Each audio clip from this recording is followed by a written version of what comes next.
आत घांगारा गए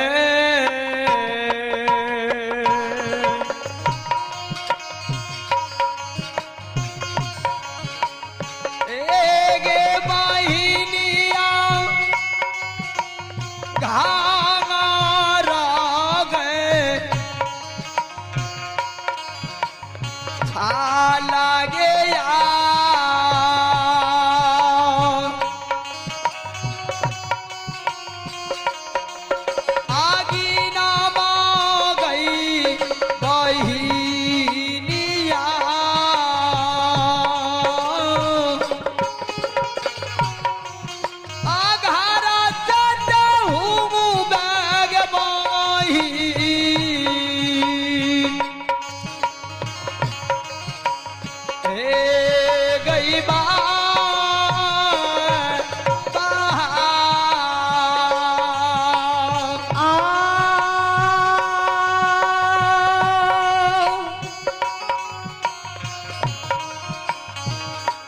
हे भगवान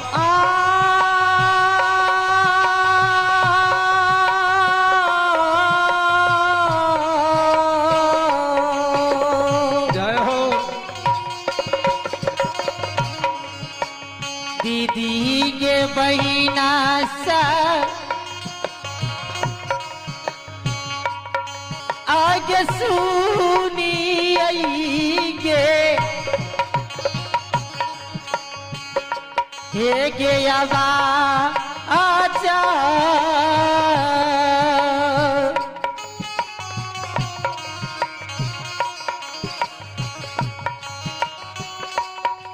एक सुनी गे ज्योति भैया के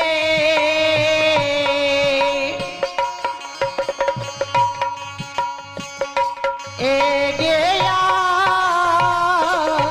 आज थी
एहो जे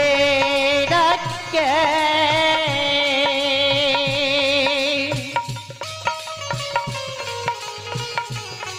एहो करई छह साल की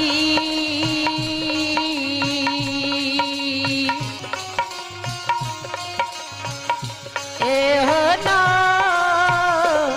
परना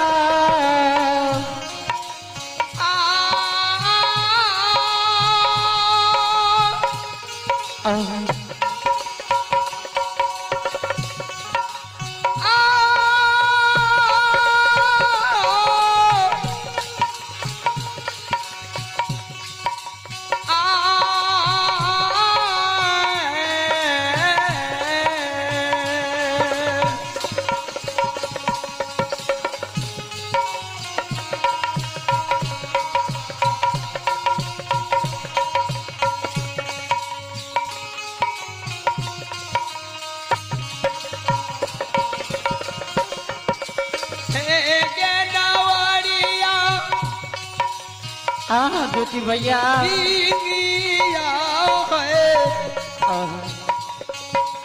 नौड़ी हाँ ज्योति भैया बहन के रूप में तू अला हमारे दर्शन करे के लिए। हाँ भैया से ने नौड़ी बहन कते गेला बहन से तू भेंट मुलाकात करा दे। ए हो ज्योति भैया हाँ हाँ सबसे पहले तू आराम करो भैया। ठीक है नौड़ी तब हमरा नी माँ के समाचारों बता दबो। अतकारी आई गई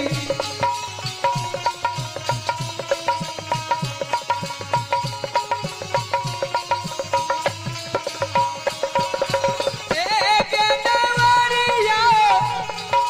हाँ भैया कारी आई गई भालया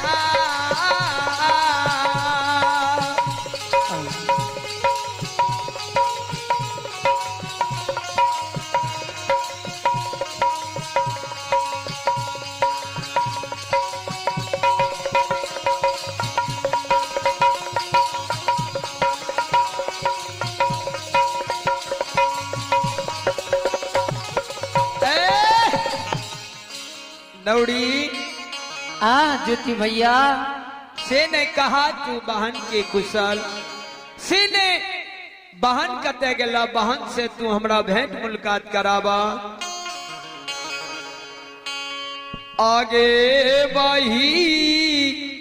इनिया जाए भगवान दूरा बाला काया सोहरी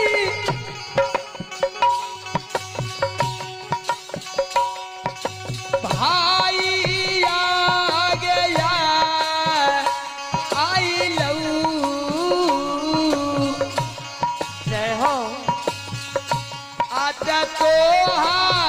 रो दुआरिया गए बही हिनिया अब हेगे तो हो ओ दरी हाँ भैया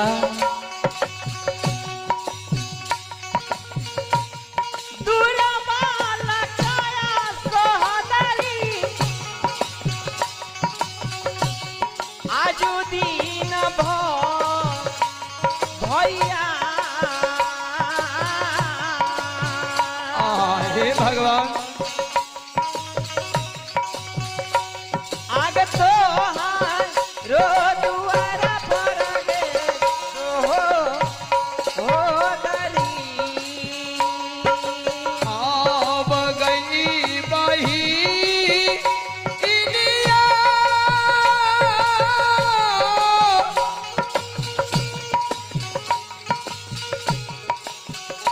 बहिन गई जिया हो पंचायत हो आदर्श ग्राम पंचायत श्रीपुर के जिया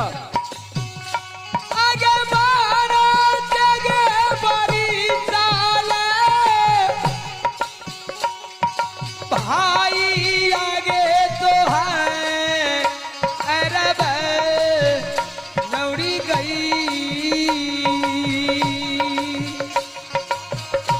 आजा आई लो दुआरिया गए नवो नौड़िया अब हो भाई भैया जी चाहो भगवान हो चाहो करी हाँ भोजाना हो भैया सलकी के हाथ ने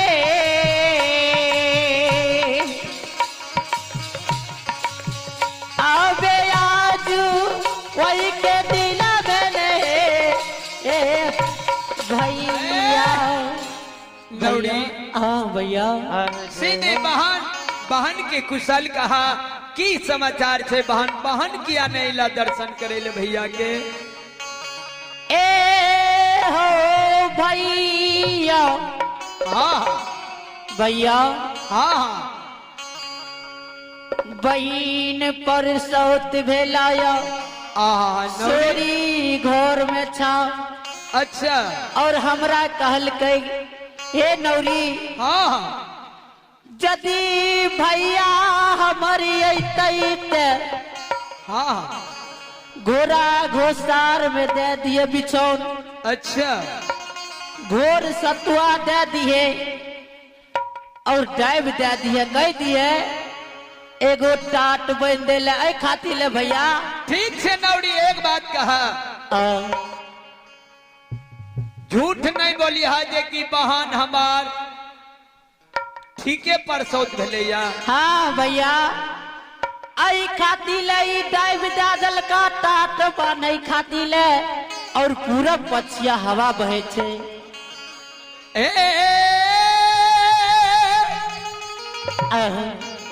नवरी किया तू भैया नुआ तू छल कपट करई भैया हम छल कपट नहीं करे नवरी आगे ढूंग उठे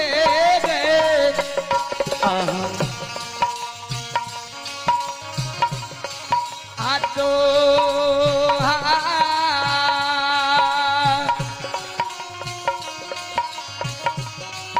आशा डाला का है बल्कि आ गई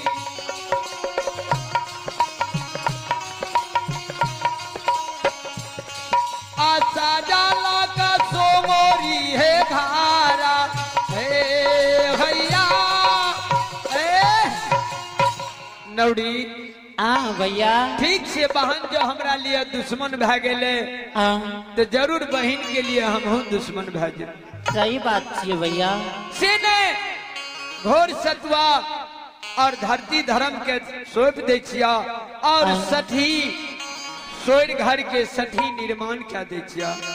भैया मगर बहन के कह दियो कि जहिना भैया जो दुर्बल कयाला तोरा दुआर पर अइलो वो ही